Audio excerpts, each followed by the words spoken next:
Hello all, I'll be doing a mini commentary on one of the newer minigames called Port. It's new minigames accessible from Port Sarum. You can just go to your home teleport and click this little Port Sarum tab here, and then you just run up to the northeast section. So this minigame is probably, most people probably do this for the newer gear, which is the level 90 armor. So you can enter the portal here. Sorry, quite laggy.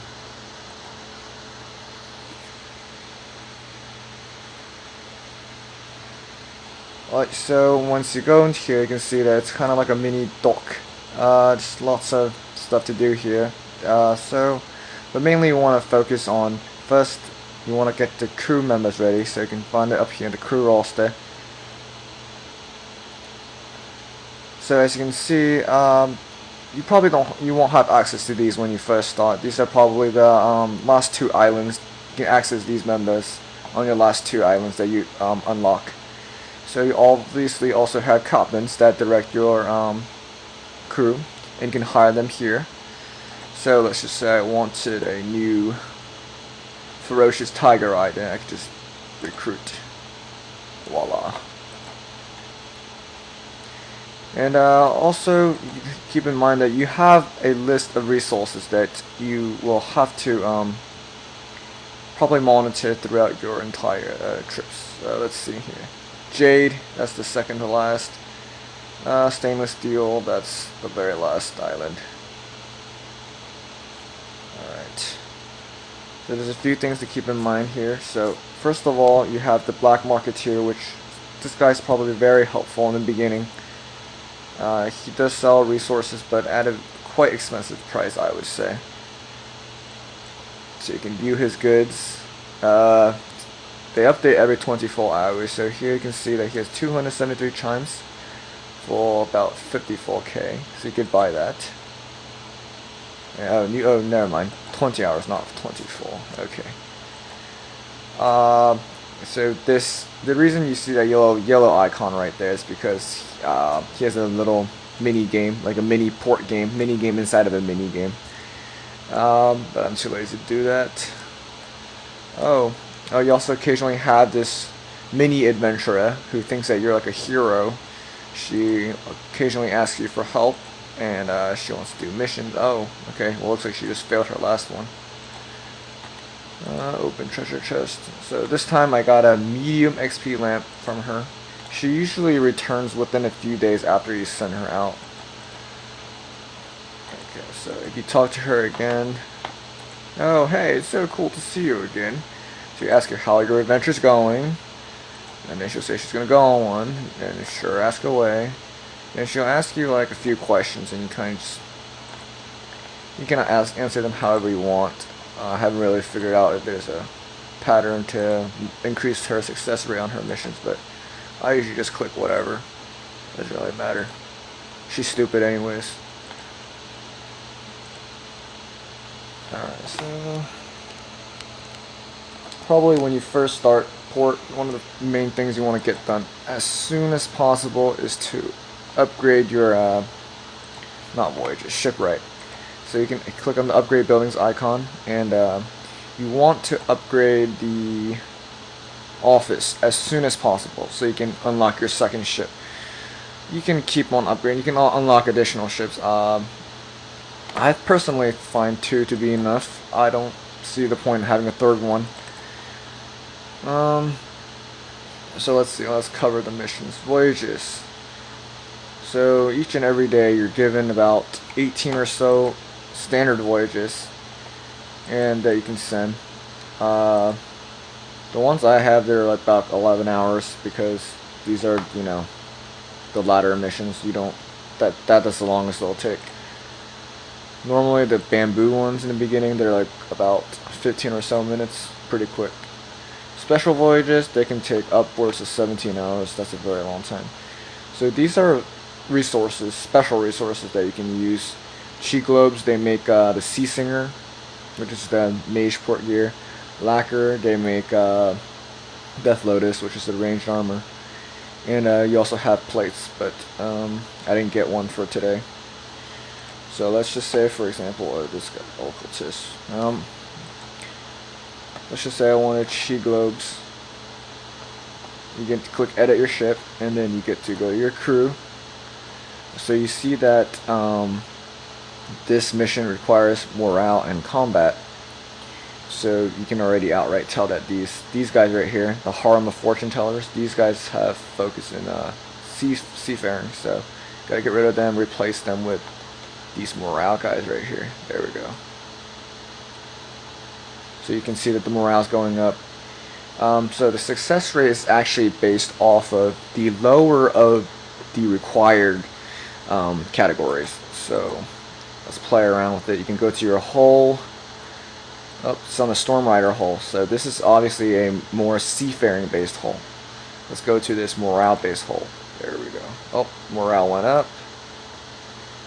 Let's see, deck items. So you get 2 of these. You get to play around with these a little bit. So you start off with these lower ones, but as you go on, you can unlock more of them with resources and these chimes. So dragon skin rigging. Again, these are seafaring based. So let's add some Eastern relics in there.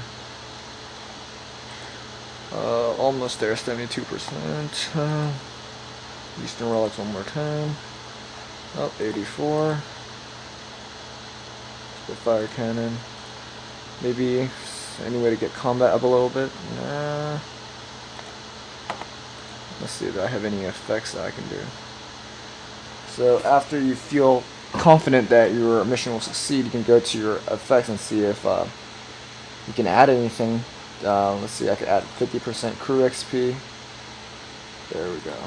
And then you can start your voyage. So there's a 79% chance of success. That's decent, but not very good.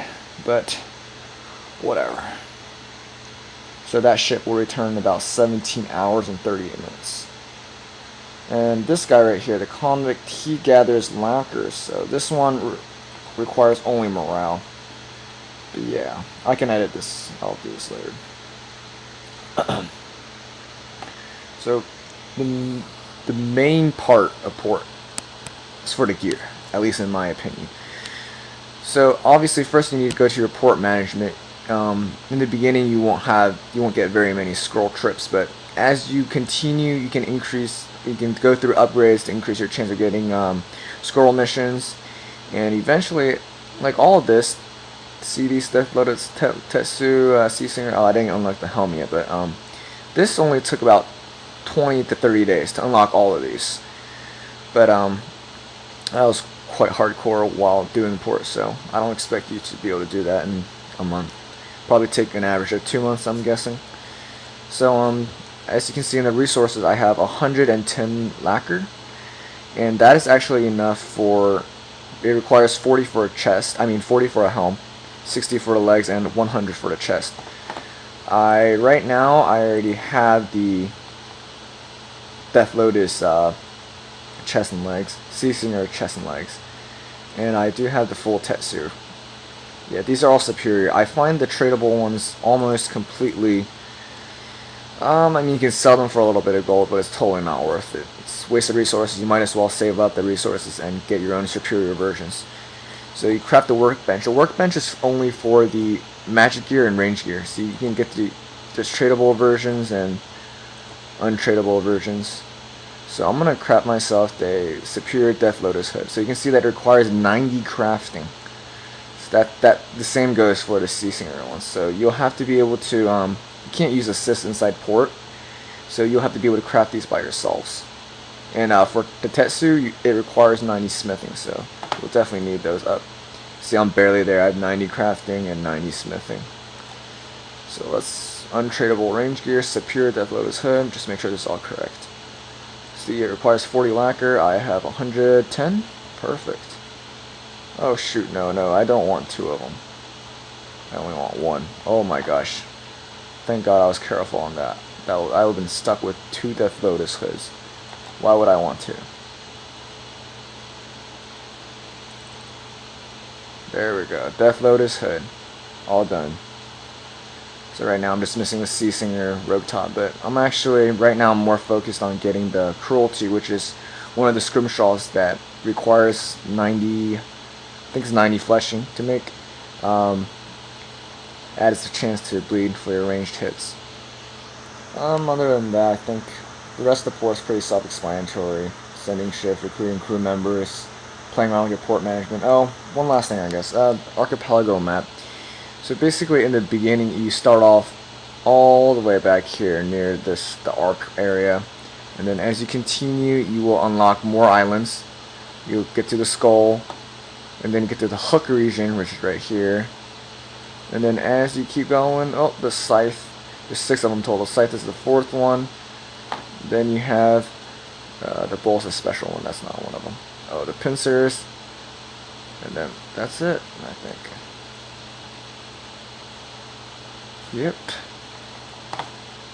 These missions, in the beginning, it's very easy to like basically finish your missions and move on to the next set of islands really quick, but they get exponentially harder.